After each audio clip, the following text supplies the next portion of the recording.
Since you saying చాలా చూసారు, what ever నేర్చుకున్నాను అంటున్నారు, వాట్ ద బిగ్గెస్ట్ లెసన్ అని నేను ఇంద్రజ అనే ఒక వ్యక్తి ఏం లెసన్ నేర్చుకున్నారు లైఫ్లో? ఒక 3 lessons అంటే ఏం చెప్తారు? 3 చెప్పాలా? పోనీ 2 చెప్పండి. మనం ఏదైతే మన గురించి అనుకుంటున్నామో అది మనం కాదు. అది ఫస్ట్ లెసన్ అండి. మనం ఏమని మిగతా వాళ్ళు మన గురించి అనుకుంటున్నారో అది కూడా మనం కాదు. అది సెకండ్ లెసన్. మనం ఏంటి మరి? అది తెలుసుకునే ప్రయత్నమే ఈ జీవితం. You are liking the present world. పాత రోజులే బాగున్నాయి, ఇప్పుడు బాగున్నాయా? అలా ఏం లేదండి. మైండ్ వాయిస్ ఎప్పుడు ఒక్కటే, ఇప్పుడు గట్టిగా వినబడుతుంది అంతే. ఓకే.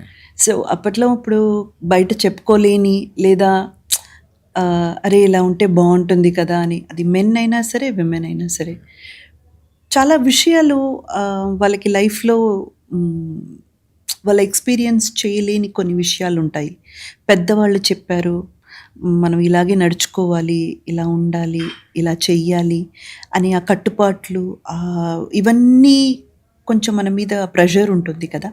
అలాంటి ఒక జనరేషన్, ఆ జనరేషన్ నుంచి వాటిని కొంచెం కొంచెంగా తెగతెంపులు చేసుకొని, లేదు ఇది నాకు నచ్చలేదంటే నేను నచ్చలేదని చెప్పొచ్చు, చెప్పే హక్కు నాకు ఉంది, దానికి వయస్సుతో సంబంధం లేదు. పెద్దలైనా తప్పు చేస్తే నువ్వు చేసింది తప్పు, పెద్దలైనా మనకు చెప్పినప్పుడు మనకు నచ్చకపోతే ఇది నాకు నచ్చలేదు అని చెప్పే హక్కు మనకు ఉందని తెలుసుకున్న జనరేషన్. తెలుసుకున్న విషయాలన్నిటినీ పటాపటా మొహం మీదకి చెప్పేసే జనరేషన్. అంతే డిఫరెన్స్. అప్పట్లో